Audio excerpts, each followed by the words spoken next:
പവിത്ര ബന്ധം, പരിശുദ്ധ സ്വർണം. Sara golden diamonds, Thrissur road, Edappal. ഇനി എന്തിന് വേറൊരു ഓപ്ഷൻ?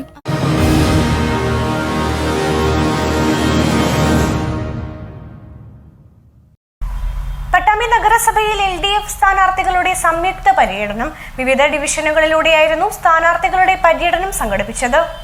തദ്ദേശ തെരഞ്ഞെടുപ്പിൽ പട്ടാമ്പി നഗരസഭയിൽ ജനവിധി തേടുന്ന LDF സ്ഥാനാർത്ഥികളുടെ സംയുക്ത പര്യടനമാണ് വ്യാഴാഴ്ച നടന്നത്. 29 ഡിവിഷനുകളിലെയും സ്ഥാനാർത്ഥികൾ എല്ലാ ഡിവിഷനിലും കയറിയിറങ്ങിയായിരുന്നു പര്യടനം നടത്തിയത്. ഓരോ വാർഡുകളിലും സ്ഥാനാർത്ഥികൾക്ക് സ്വീകരണവും ഒരുക്കി. സംസ്ഥാന സർക്കാരിന്റെയും പട്ടാമ്പി നഗരസഭയുടെയും വികസന നേട്ടങ്ങൾ ഉയർത്തിപ്പിടിച്ചായിരുന്നു സ്ഥാനാർത്ഥികളുടെ പര്യടനം. വിവിധ കേന്ദ്രങ്ങളിൽ നൽകിയ സ്വീകരണ യോഗങ്ങളിൽ നേതാക്കളായ KP Ajayan, ED Sreeja, AV Suresh, MP Vipinan, O Lakshmikutty, K Gopalakrishnan തുടങ്ങിയവർ പങ്കെടുത്ത് സംസാരിച്ചു. ഈ മുനിസിപ്പാലിറ്റിയുടെ എല്ലാ വാർഡുകളിലും ഒരുമിച്ച് പരിചയപ്പെടുത്തുകയാണ്. ഇടതുപക്ഷ ജനാധിപത്യ മുന്നണി ഈ തെരഞ്ഞെടുപ്പിൽ മുന്നോട്ട് വെക്കുന്ന ആശയം ജനങ്ങളുടെ മുമ്പിൽ അവതരിപ്പിക്കുന്നതിനും സ്ഥാനാർത്ഥികളെ പരിചയപ്പെടുത്തുന്നതിനു വേണ്ടിയാണ് ഇത്തരത്തിലുള്ള ഒരു പരിപാടി സംഘടിപ്പിച്ചിട്ടുള്ളത്. കഴിഞ്ഞ 5 വർഷക്കാലം ഈ പട്ടാമ്പി നഗരസഭയിലുണ്ടായ വികസന മുന്നേറ്റങ്ങളെ സംബന്ധിച്ച് ജനങ്ങളോട് വിശദീകരിക്കുക.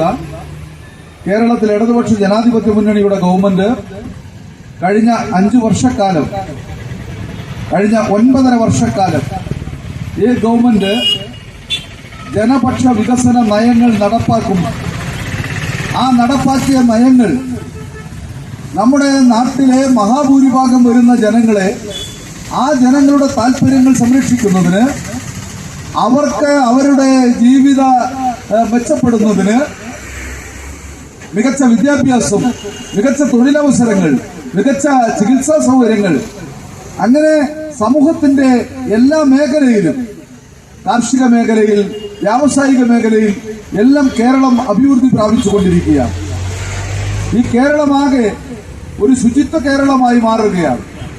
ഇങ്ങനെ കേരളത്തിന്റെ സമസ്ത മേഖലയിലും വലിയ മുന്നേറ്റങ്ങൾ കഴിഞ്ഞ 9.5 വർഷക്കാലം കൊണ്ടുണ്ടാവുകയാണ്.